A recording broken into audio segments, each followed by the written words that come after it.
Essa cena apareceu pra mim outro dia. Olá, James. E embora ela abra portas pra várias teorias da conspiração, pra explicações sobre o sistema, poder e manipulação, quando li os comentários a respeito, percebi algo curioso. As interpretações diziam menos sobre o mundo em si e mais sobre as próprias pessoas e como elas enxergam o mundo. Você já vai entender. Assista a cena e me diga você mesmo o que pensa. Depois eu te explico o que entendi. Olá, James. Bem-vindo. Gostou da ilha? Minha avó tinha uma ilha. Nada para se vangloriar. Dava-se uma volta nela em uma hora. Mas ainda assim era um paraíso para nós. Um verão, fizemos uma visita e descobrimos que o lugar estava infestado de ratos.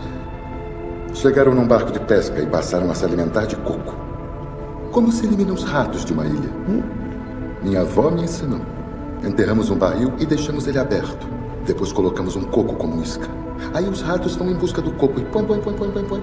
Eles caem no barril. E depois de um mês, prendemos todos os ratos. Mas o que fazemos depois? Jogamos o barril no oceano? Queimamos ele? Não. Deixamos ele ali. Os ratos começam a sentir fome. E um a um, começam a se devorar. Até que só restam dois. Os dois sobreviventes. E depois disso matamos eles? Não. Pegamos eles e os soltamos nas árvores. Mas agora eles não comem mais coco. Agora eles só comem rato. Mudamos a natureza deles. Interessante, né? Agora, é evidente que o que essa cena descreve não é apenas um método de extermínio de pragas. Imagino que ao longo da cena, várias teorias devem ter passado pela sua cabeça. Inclusive, fique à vontade para colocar sua interpretação nos comentários. Mas o que será que ela realmente nos mostra? Será que devemos desconfiar de qualquer homem que comece uma conversa com uma história sobre ratos canibais? Que o mundo é cruel e apenas os mais fortes sobrevivem? Que existe um grande esquema nos bastidores controlando tudo? Cada um que assiste a essa cena projeta nela seus próprios fantasmas. Uns veem um retrato da política, outros um modelo do capitalismo, outros uma metáfora da sociedade moderna. E eu posso te garantir que muitos vão ver essa cena e a primeira ideia que vem na cabeça vai ser algo como: isso é o que o STF faz, isso é coisa do PT, esses são os bolsonaristas, essa é a Matrix. Aquelas mesmas acusações de sempre, recicladas em todo e qualquer vídeo na internet, em qualquer discussão, sobre absolutamente qualquer tema. E olha, pode até ser que o que você tem a dizer faça total sentido, pode até ser que você encontre justificativas plausíveis por que está falando, mas o que quero te mostrar é que talvez essa cena revele algo muito mais profundo do que essa nossa reação imediata de ódio e insatisfação com aquilo que vemos na superfície, com aquilo que vemos e convivemos todos os dias. O que quero dizer é que talvez o mais revelador aqui não seja a cena em si, mas a nossa reação a ela, porque o que vejo nela não é simplesmente um jogo de ratos, mas um espelho, e o reflexo que esse espelho nos mostra é perturbador. Estou te falando isso porque a reação natural da grande maioria ao ver algo do tipo é escolher um lado e culpar o outro. Como se fosse um reflexo condicionado, uma resposta automática, como se fosse um animal treinado, por que não, como um rato no barril. E o pior de tudo é que as pessoas fazem isso e ainda se acham superiores. Acham que sua indignação política os torna mais nobres, que sua escolha de time os torna mais esclarecidos, que defender um lado com fanatismo os torna moralmente superiores, como se o simples ato de escolher um campo de batalha os redimisse da condição patética de peões. Mas vamos dar um passo atrás e pensar. Qual é a ideia de quem colocou os ratos no barril? Não é apenas confiná-los, é dividi-los, criar um conflito entre eles, fazer com que a guerra, que antes era externa, se torne interna, de modo que no final nem seja mais necessário controlá-los, eles mesmos se encarregam disso. Esse é o poder invisível, o controle mais eficiente de todos, aquele que se infiltra dentro da mente dos controlados. E será que isso que estou descrevendo não resume a história da humanidade? Um sistema que precisa de tempos em tempos fazer pequenas correções, realinhar peças, reajustar algumas engrenagens, uma crise aqui, um colapso econômico ali, uma guerra para reconfigurar o tabuleiro. Mas no final, o verdadeiro triunfo do poder não está nessas intervenções ocasionais. Está no fato de que, uma vez moldadas, as próprias peças do jogo sustentam a sua existência.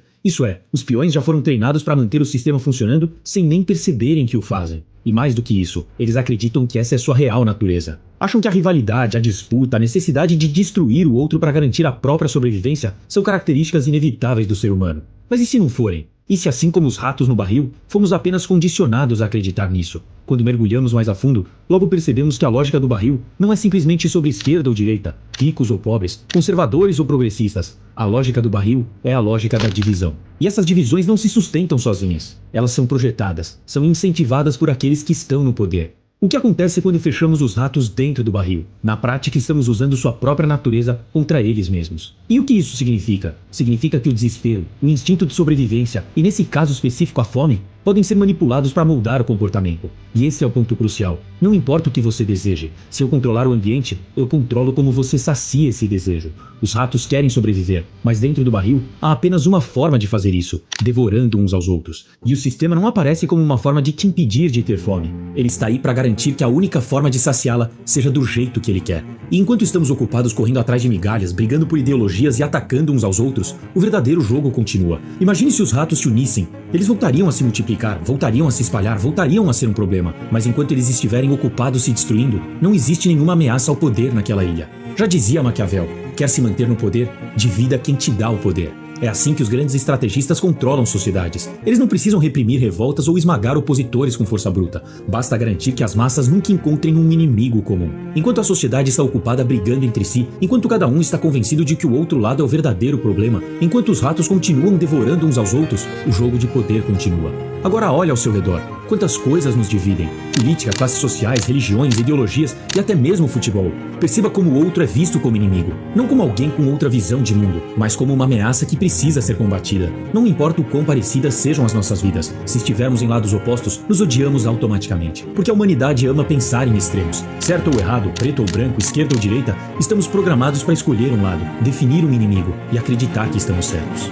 E quando eu falo de programação, isso pode parecer algo raso e simples de se livrar, mas acredite, não é. Aproveitando, eu até queria te fazer um convite. Eu desenvolvi uma série onde reuni conceitos e ideias densas, que demorei anos para escrever e desenvolver, e por isso infelizmente não disponibilizo ele aqui no YouTube. Mas se trata de uma série de 10 episódios, mais de 4 horas de conteúdo, que eu não tenho dúvida que vão te levar para um entendimento diferente da vida. Dá uma olhada aí nos comentários que recebi de quem já terminou de assistir. E tem mais! Nos próximos dias, vou adicionar um módulo gratuito falando de poder, manipulação, sedução. Quem tiver interesse, dá uma olhada nesse vídeo aqui mesmo no YouTube, onde te explico mais a respeito. Mas voltando para o que eu estava falando, é bem provável que após analisar essa história dos ratos, alguns possam pensar, mas peraí, o que diferencia a espécie humana dos outros animais é a nossa racionalidade. Nós temos a razão, os ratos não. Por isso eles agem de forma estúpida, sem nem pensar que foram programados para isso. Nós não somos assim. Agora, será que somos realmente tão racionais quanto gostamos de acreditar? Essa crença na superioridade da razão humana é talvez a ilusão mais conveniente de todas. Nietzsche já desmascarava essa falácia há muito tempo. Ele acreditava que o homem não age com base na razão. Ele age movido por impulsos profundos, desejos inconscientes, forças que ele mesmo não compreende. A razão não é a engrenagem que move nossas decisões. Ela é apenas a desculpa que damos para nossas escolhas depois que já as fizemos. Quer um exemplo? Pegue qualquer decisão importante da sua vida. Escolher uma profissão, um parceiro, uma ideologia. Você acha que escolheu tudo isso racionalmente? Que analisou friamente cada variável e chegou à melhor conclusão possível? Nietzsche dizia que isso é uma ilusão conveniente. As nossas decisões não são guiadas pela razão. Elas são guiadas por desejos, impulsos e necessidades que muitas vezes nem sabemos de onde vêm. Na verdade, cada escolha que você faz é o resultado de uma batalha silenciosa entre esses desejos. Pense na decisão de permanecer fiel a um relacionamento. Você pode acreditar que escolhe não trair por princípios, por valores, por amor. Mas Nietzsche dizia que se olharmos mais fundo, perceberemos que não foi a razão que decidiu por você, foi o desejo mais forte que venceu. Talvez o desejo de manter a estabilidade e evitar a culpa tenha sido maior que o desejo momentâneo da traição. Talvez o medo da perda tenha superado o impulso da aventura. Ou talvez simplesmente a oportunidade não tenha surgido. O que quer que tenha acontecido não foi um cálculo racional, foi um conflito de forças dentro de você. E a razão, ela veio depois, para te contar uma história bonita. Uma história na qual você se convence de que sempre soube o que estava fazendo. Uma história que te convence que foi você quem decidiu. Mas foi você mesmo? Oscar Wilde dizia que as emoções do homem são despertadas mais rapidamente que sua inteligência. É bem mais fácil sensibilizar-se com a dor do que com a ideia. Tudo me leva a crer que em algum nível Nietzsche e Wilde tinham razão. Afinal, é exatamente assim que somos manipulados. O barril em que estamos presos não precisa ser de aço. Pode ser feito de medo, de indignação, de revolta, porque a verdade é que não pensamos, nós reagimos. Alguém aciona um gatilho emocional e você responde. Alguém te ameaça com miséria e você trabalha feito um condenado. Alguém te diz que seu grupo está sob ataque e você revida. Alguém aponta um inimigo e você, sem hesitar, o transforma no centro da sua raiva. Isso é racionalidade? Ou isso é exatamente o que os ratos fazem no barril? Os ratos reagem à fome, e a fome os levou a se devorarem. Mas os humanos têm fomes mais sofisticadas, fomes que o sistema aprendeu a usar contra nós. A fome por aceitação nos torna conformistas. A fome por status nos torna competitivos. A fome por riqueza e poder nos torna previsíveis. A fome por segurança nos torna submissos. A fome por sentido nos torna presas fáceis para qualquer narrativa que pareça preencher o vazio.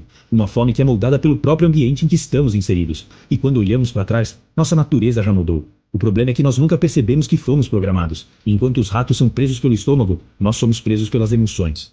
Eis que surge a questão. Se os ratos se alimentavam de cocos, mas o barril os condicionou, fazendo eles esquecerem do que eram antes, e quando finalmente são soltos, já nem se lembram mais dos cocos? E nós? O que éramos nossos cocos? O que nos nutria antes de sermos jogados nesse barril? O que éramos antes de começar a nos devorar? Será que um dia vamos lembrar? Sinceramente, eu não sei.